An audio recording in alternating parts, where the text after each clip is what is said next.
What's up, everyone? Welcome back to my channel. It has been a while. Let me fix this. Yes, it has been a while. I've been getting a lot of requests lately about pre-eclampsia, about how has it been going, what happened after my third pregnancy, or how was my third pregnancy and all that. I made a video last month about how is it going. I'm busy. I took it down because I'm busy like fixing some things, and then I'll repost it. But I thought, let me make this video to give more explanation about the pregnancy part, because I explained about everything, my family life, da, da, da.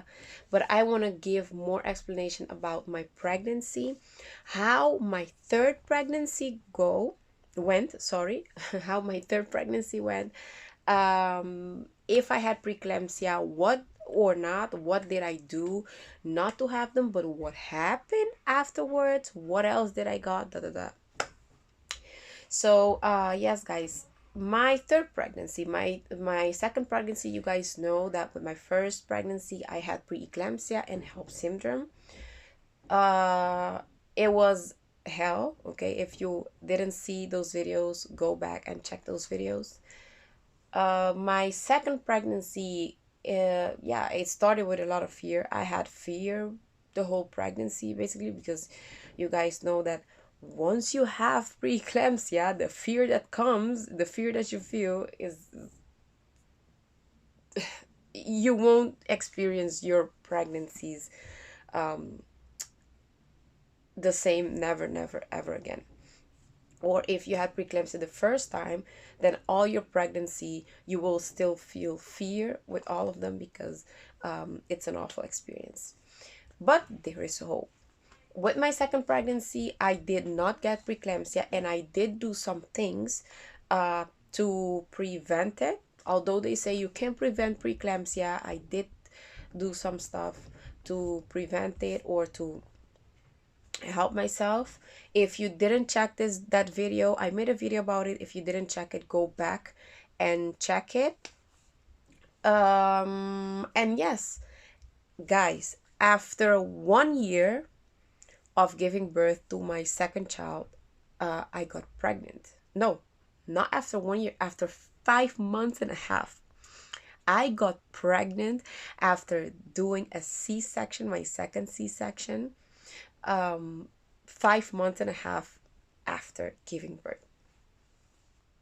Of course, I was scared. I was scared because now I don't have to worry about preeclampsia, but I have to worry about the uterine rupture, right? And that is why I didn't choose for the VBAC during my second pregnancy, because I was scared of the uterine rupture. So I didn't choose for that, right? I did planned C-section. But now after 5 months and a half, boom, I'm pregnant. So I'm still I still have the same risk of uterine rupture. Okay, it's a lot going on in my head, guys, so bear with me because my head is everywhere. Yes, going back, so I got pregnant after 5 months and a half, and then I went to the doctor with my concerns, explaining to them I was scared that that I might have a uterine rupture. What are my risk of having preeclampsia again? They told me because I didn't have preeclampsia the second time, and it's like in 1 year, right? The risk is minimal, but they can never tell me exact how much percentage, because everyone's body is different, and we will have just to look and see what's gonna happen. So I said, okay. My worry was preeclampsia, uterine rupture. So I said the same things I did during my second pregnancy, I'm going to do the same things with my third pregnancy. Okay.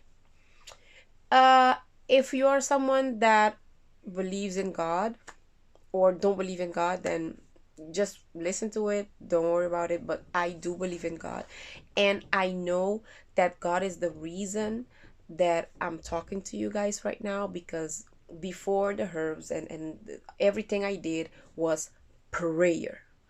I did a lot of prayer, and with my third pregnancy, I did 24 hours fasting without eating, without drinking anything, because I started to get attacked in my sleep, in my dreams. Like something is telling me, like, oh, you're not gonna make it, or me thinking like, oh my gosh, I'm gonna die. I don't want to die. My kids, I have two kids already, da da da. So I had spiritual attacks this pregnancy. I did a lot of fasting because I knew the plan the devil had for me this time. So I did a lot of fasting. I did also 21 days Daniel fast, which is you eat like fruits, vegetables, no sugar, no starch, um like no greasy stuff, no fast food, no alcohol, nothing. Only food, only fruits, vegetables, and yeah, fruits and vegetables, basically, and a lot of water, tea, obviously. If you want to know more about that, comment. Okay, I can do a video separately on that, telling you how, or teaching you or showing you how to do a Daniel fast in your pregnancy, what you have to look for, and how to take care of yourself during those 21 days. Okay, let me know. Okay, so yes, guys, I did a lot of prayer, I did fasting, and I took my teas, my dandelion mixed tea I told you guys about. If you want that tea, you want to know more about it, check the description box, because I sell it. I do sell it. If you I live in the Netherlands. If you don't live in the Netherlands, you live in the US, I can tell you what else you can do to help yourself, or to help you make the tea.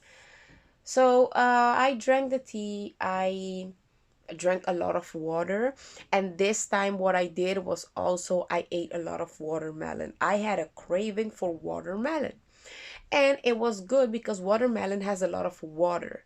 Okay, one thing I do have to say about watermelon, you have to be careful to buy it whole, right, guys? English is not my first language, so bear with me. I'm trying to translate and do all kind of stuff over here.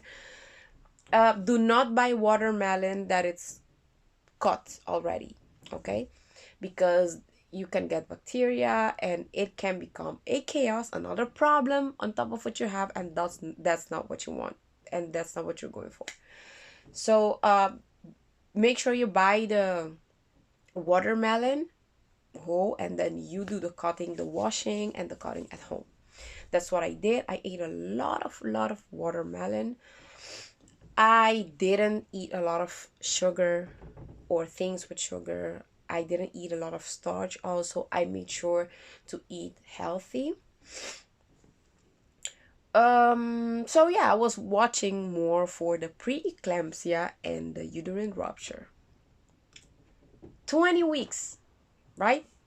I had to do like they call it echo, sonography, I think, something like that, where you have to check the 20-week sonography, where you have to check if your baby's okay, the organs and all those kind of stuff, and how the placenta is doing. 20 weeks, they told me everything was good. My placenta, where the blood has to the blood flow of the placenta is good. Everything is good. There's no sign of preeclampsia, right? No sign of preeclampsia, da da da. But they did find, or they did see, that my placenta was laying low. And they told me normally it's not a problem, because normally placentas goes back up after like 30 weeks or something. No, 30 weeks was it? 21 weeks? No, 28 weeks to 32 weeks. The placenta goes up, and then there's no issue. So I said, okay. Okay, right? I have to also mention that, oh, I forgot, I totally forgot this part.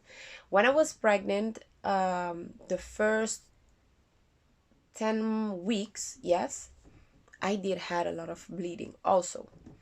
I think that's hematoma or something like that. I'll make another video separately on that. I thought I lost a child, another child, because I had a feeling that I had twins and one of them, right, didn't make it. So yes, going back, so that's the bleeding, right? So going back, fast forward, sorry. When I had like 24 weeks or something, 24 weeks was it? Yeah, 24 to 27 weeks, I experienced bleeding. Me and my husband, we had intercourse, and after intercourse I experienced like bleeding. I was like, okay, oh, I didn't expect this, but maybe something went wrong during the intercourse. It wasn't like we did, like too much. So I was like, okay. I called my gynecologist, and I told her, uh yeah, I'm experiencing bleeding after intercourse, but I didn't like to panic too much about it. I just found that, it was weird. So, and I said, okay, I'm gonna call them and tell them, because I think it's something I should mention. When I told them that, they were like, oh, okay, um yeah, I think you should come and let us check you. So I made an appointment, and I went. They checked me, with the sonography, the vaginale echo. They say it in Dutch, when you insert like the sonography thing, in the vajayjay and stuff. So they was looking, and then they said, yeah, it's because your placenta is low, and maybe that's why you're experiencing bleeding. You gotta be careful. Make sure you go slow on the sexual intercourse, and if you experience any other bleeding, let us know.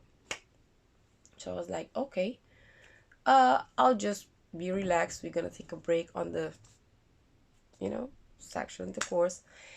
And then fast forward, my husband had to go to Curacao, because that's where I'm from, because he had to go help his mom. His mom was sick and all that. So he had to go. And I said, okay, go. And he said, you're sure? Because you're pregnant. You have a baby of 1 year old and another of 7. Was 7, yeah, he was 7, of 7 years old. Are you sure? I said, yes, it's just for 1-2 weeks. Go help her, because she needs help. It's your mom. Her mom had a heart attack 1 year prior, and the father is older, so they're really really old, and they can't really do a lot of things. They really need help. And the brother was sick. The brother died, but back then the brother was sick, so it wasn't much that could be done. He had to go help.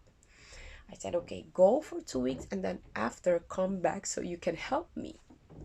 Because I said, okay, I'm gonna relax, just bring him to school. It was vacation. Bring him to school maybe 1-2 days. It's vacation. We're gonna stay home.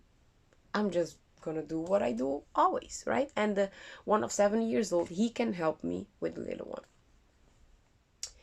So he left, and then everything was good, and then suddenly I was bleeding again.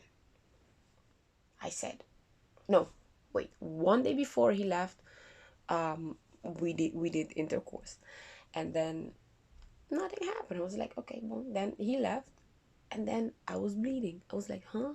Who? How? Like they say in Dutch, who done? So then I remember ignoring it. I said, Maybe it's because I'm a bit sad that he left or something, but he's gonna come back. I'm gonna go get over it, whatever. Then a couple of days went past by, and then I started to bleed again.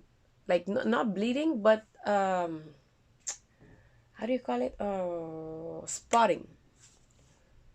I said, okay, no, I'm going to call.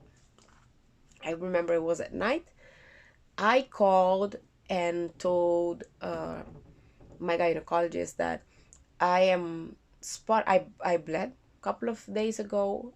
I had sexual intercourse, nothing happened, and then I bled, and then a couple of days after, I'm bleeding, and then or spotting, and then she said, no, I think you should come and let me see you.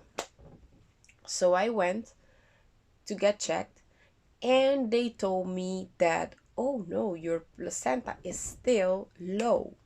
Okay, your placenta is still low. We don't really understand what is going on. I think you should stay. Do you want to stay? I said, no, my husband is abroad, and I have the two kids, right? At home. My brother helped me because he was the one who brought me that night to the hospital, but he had to go to work. So I said, no, I'm gonna go home, be with the kids, and if something happens, then I'll call. Fine. Then I remember I had an appointment. When I had an appointment, they went and checked me again. After that happened, all those trauma happened, I started to go weekly to get checked. Still, I didn't think it was a big deal. I was concerned, don't get me wrong, but I didn't really think it was like a big deal, right? I was more concerned about the preeclampsia and the rupture. Then when I went, they checked me, and then, first it was the midwife that checked me. She was like, your placenta is low, but I'm seeing like vessels down there. I'm seeing vessels. I don't understand. Da, da, da. I thought, oh, okay, maybe is the placenta there, and there's vessels, right, in the placenta. And then she's like, I don't get this. And then she called the gynecologist. The gynecologist came in, and then tried to see, and then no. You know what? The gynecologist told me, let's go to the other room, because they had like the special chair where I can sit and he can check. He could check. And then he was checking, and I was like, your placenta is low, but you have like vessels down there, and we don't know if the vessels are out. I think that was what's going on. We don't know if the vessels was out, or if it's your own vessels, uterus vessels, or if it's the placenta vessels. I don't know what's going on. I'll have to let you go to another gynecologist, which she is the one, supposedly she knows more, da da da. I'm gonna let you go to another gynecologist, so I can have another view, right? Another opinion, another view. Fine, I went to the other one. There was the gynecologist that did surgery, that did my C-section for my son. So I went to her. I was like, okay, she remembered me, maybe. I don't know. Maybe she has a better view of what's going on. Now, I went to her, and then she checked me, and then she was like, no, before that, I went, no, yeah, right. I went to her, and then she checked me. She was like, I don't know. I think you have what is called vasa previa, because because we can see some vessels, and I think you have vasa previa. You have to be careful and take good care of yourself, rest, da da da. And I was like, okay, what the heck is vasa previa? I have preeclampsia in my mind. I have uterine rupture, and now you're coming here and telling me about vasa previa. What?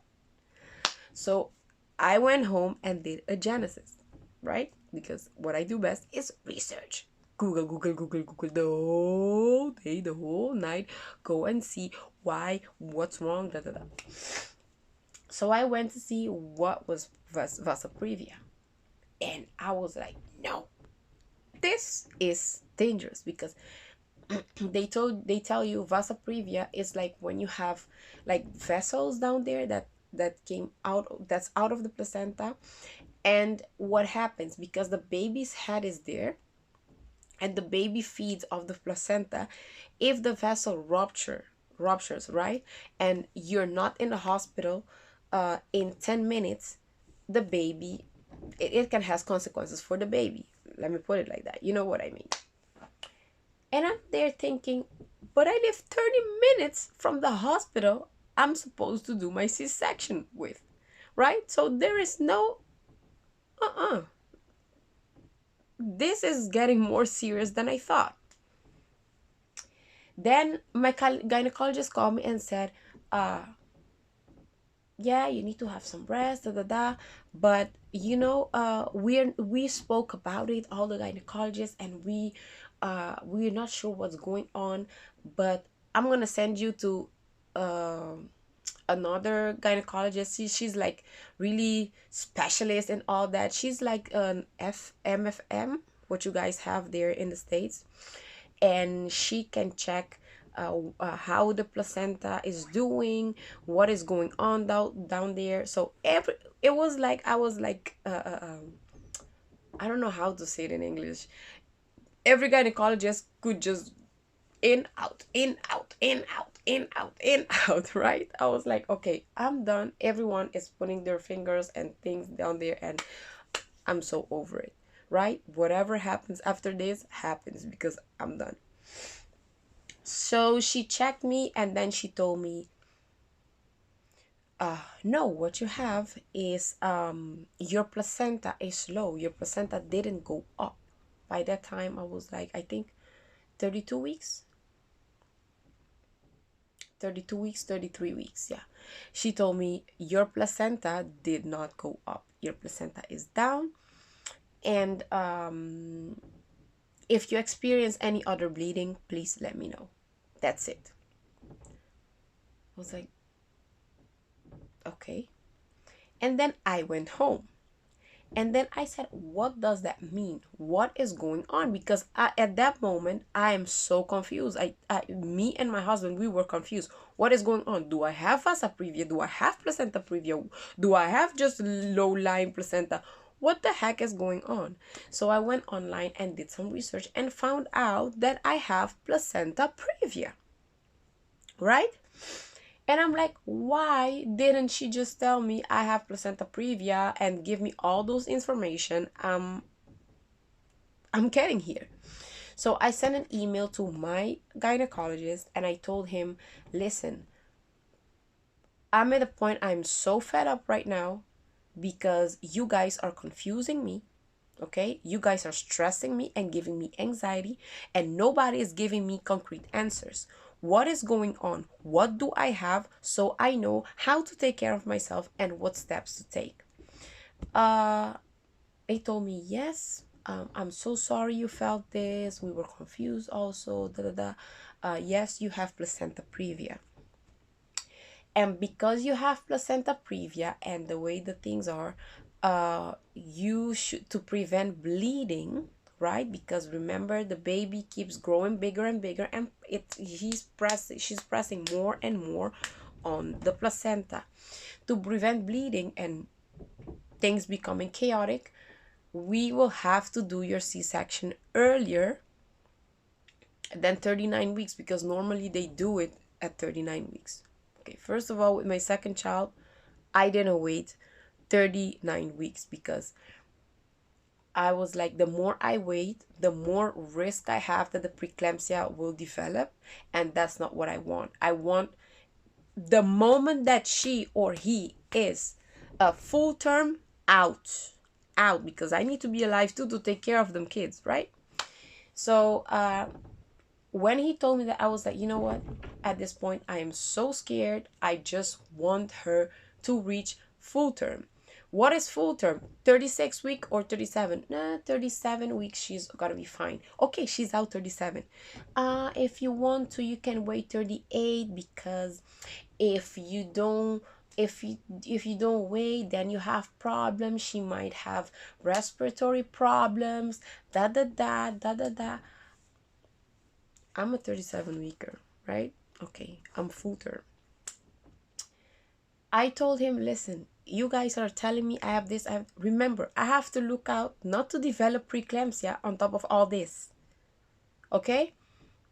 I have to check for my uterine rupture, because guess what? I'm having a child in 1 year after C-section, right? And then you're telling me I have placenta previa.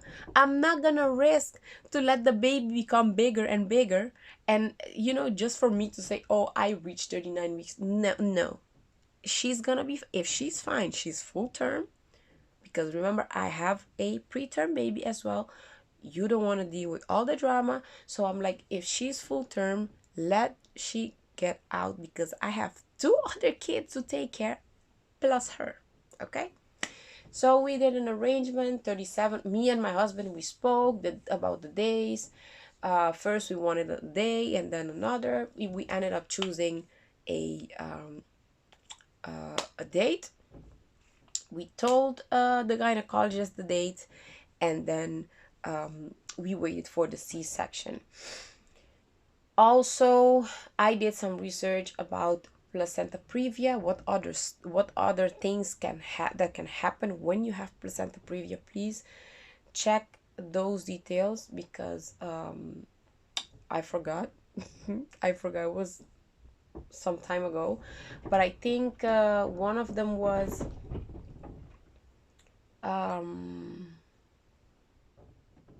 placenta areata, was it? No, I don't know. I don't remember. It was like when you have placenta, low-lying placenta or placenta previa, what can happen? It can develop and become worse in what sense? That the placenta can attach itself too much on the uterus, that when they try to erase the placenta, because it's too attached, they have to remove your uterus, or try to to remove it, and it can cause bleeding, too much bleeding or whatever. So I discussed all those things with my gynecologist. I'm gonna put more of those information in the description box, because I really forgot. I spoke to him about it. I was really concerned about that, and he told me, no, everything's gonna be fine, da da da. So yes, I had my child. You guys can go check the video. I had my daughter. Everything was fine. She was fine. We did have a couple of drama the first weeks, but that didn't have any, that had nothing to do with the fact that I had placenta previa. It was she had, I think, her bilirubin. She was kind of a bit jaundiced. Let me say it like that. She was a bit jaundiced, and they thought it was something wrong with one of her organs down there, and it ended up being perfect. They were just being annoying with a child that had less than 24 hours born. Okay, and that is also, they did all that also because we didn't take any shots. Okay, I did not take any shots. I'm so sorry if you're offended about that. Take it the way you want to, but I didn't take any shots. No vaccine, no COVID shot, not this. Oh, you can become sick. No, thank you. I didn't take literally any shots, and I also did not take the steroid shot, because I told them I wanted my daughter to be born at 37 plus weeks. They were trying to convince me to take the steroid shot. At first I was like, okay, you know what, I took it with Jay, my firstborn, maybe I'm gonna take it. But then I said no. The first time I had my son, I didn't have the maturity I have now. I didn't do any research. I was so scared. I was a little girl, so scared, and did everything the doctors told me. And right now, I'm 29 years old. Now I'm 30. But when I was pregnant, I was like, I'm 29 years old. I went through a lot with pregnancy. I can teach people a lot about pregnancy by now. And I'm not going to go by everything the doctors told me, because the last time I did that, I ended up with a lot of drama. Right? So I'm going to do some research for myself and see what's best for me. So they were trying to sell us the steroid shot, and I said, you know what? Let me go see what is the cons of steroid shots. Behavioral problems. Can't concentrate when you're older or at school. Bunch of problems, psychological I was like, she didn't mention all that. She was just telling me for the lungs, but all the negative things that comes, right? No wonder a lot of kids nowadays has all these issues. And I'm saying that because I took it with my firstborn, and I trust me, I'm going through a lot with him right now. Okay, not for behavioral problems, but more for concentration and all those kind of drama. It was, they gave me so many medicines, so much stuff in my body. I said, this time I'm not gonna do it. And my husband said, you know what? We believe in the Most High. And if we are here today, it's because of the Most High. I had preeclampsia, did a C-section, second time. In 1 year, did another C-section, and I'm alive because it's a lot of prayer. I didn't do anything wrong. I was with my husband. We chose to have our daughter, which we were so happy and so grateful for. And the Most High helped us and guided us, and we are where we are. So we're not gonna take any other things. We're gonna try to do our things more natural possible. And he told me she's gonna be fine. And she came out screaming. Okay, perfect lungs. So yes, guys, that is what I did during my my third pregnancy. One thing also, we are women. Whenever your gut feeling is telling you something, do not ignore it. Listen, you're paying these doctors. If you feel something is not right, if you have to go to the doctor 10 times, you have to call them 10 times because you have a concern. Call them 10 times, because when you're no longer there, oops, I'm sorry, it was a mistake. Oh yeah, it was due to preeclampsia, it was due to, but we can't do anything. And then yeah, you're forgotten. Another patient. Okay, but you're not gonna be forgotten for your kids, nor your husband, nor your family. Okay, there is only one you. There is not another you. Fight and advocate for yourself. Be respectful always, but always fight for yourself. Do your research. It doesn't matter. Sometimes my husband didn't believe all the things I was feeling, and sometimes he was like, he was like, no, but the doctors, you have to listen a little bit of that. And I did listen, but I didn't do everything they told me to do. For example, the glucose test, where they tell you you have to put 50 grams of glucose in your body. Excuse me, of sugar, while I have a baby. No. And if it doesn't go right, then we increase it, right? Increase it to see how your body, I mean, if my body didn't take the 50 grams, do you really think my body is gonna take the 75 or the 100 grams?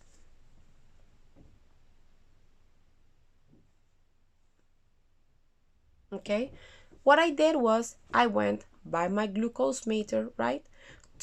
Checked my blood sugar for 5 days at home. When I woke up, before eating, 2 hours after eating, and then before eating, 2 hours after eating, and then before I go to sleep. Okay, I did that for 5 days. Noted everything. Went to my gynecologist. This is my blood sugar, how my blood sugar is doing. Oh, it's doing nice. Fine. Okay. That's it.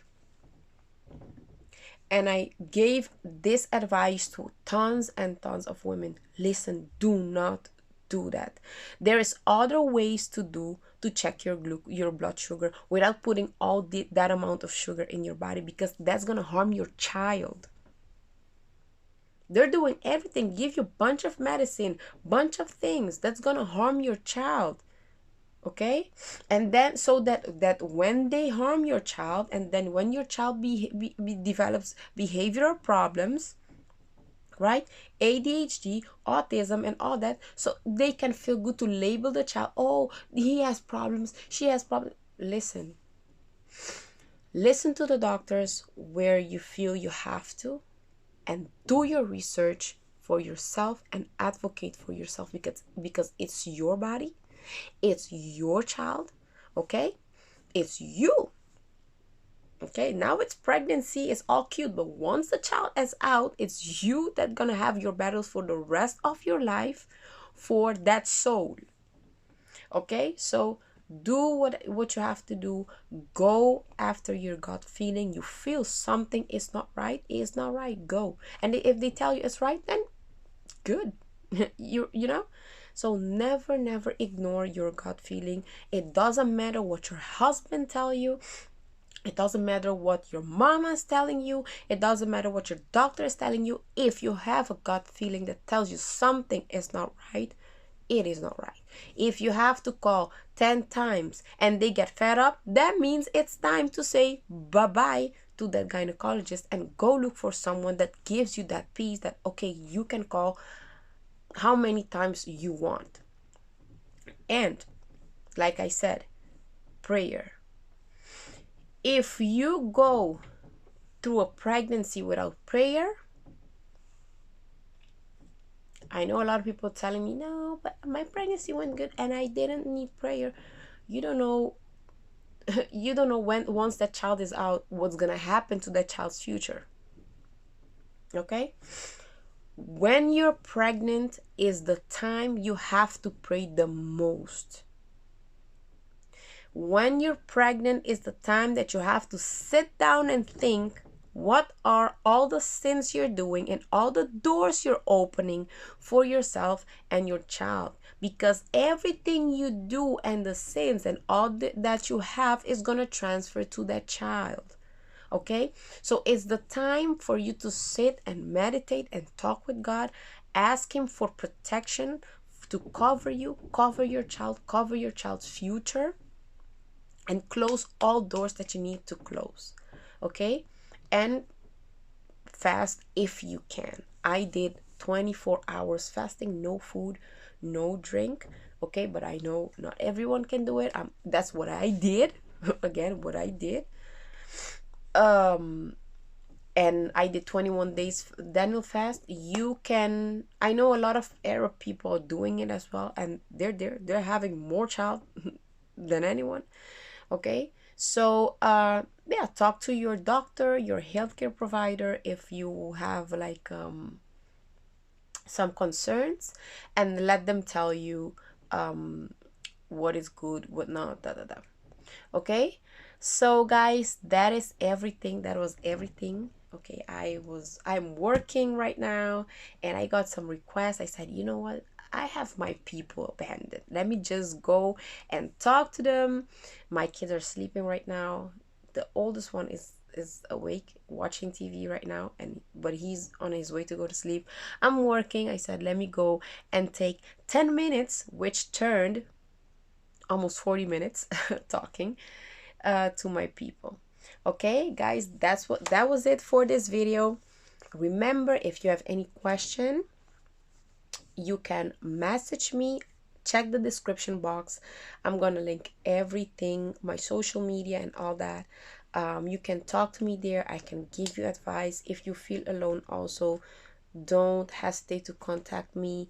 I can be a friend for you, give you advice. Trust me, by now I can give a lot of advice because I went through a lot. Pre-eclampsia, placenta previa, this. So I can give a lot of advice. And also, if you're in your postpartum, please take care of yourself, guys. Please take care of yourself. Postpartum, once the baby's out, doesn't mean, oh, everything is done. That is the moment when you have to take care of yourself, okay? Because that is a really delicate moment. You lack vitamins and all those kind of stuff. Your hair is gonna be falling. You're breastfeeding. Your child needs to eat. Your mental, you have to be good mentally, not to harm yourself, your child. So please take good care. It's not the time to be proud. If you get help, take it. Ask people for help. It is okay to ask for help. I had a lot of problems with asking people for help, but I'm telling you, if you need help, ask people for help. Put in your head, it is not forever, it is just temporary. And once you get yourself on your feet, you can do everything by yourself, okay? That baby is not gonna stay a baby forever. He or she is gonna be grown, making her own food, putting his own clothes. He's gonna be out when he's older, so it's just for a moment, okay? Ask for help. And yes, guys, that's it. Remember, a lot of prayers. And if you need me, contact me and let's talk, okay? Thanks for watching my video, and see you in my next video.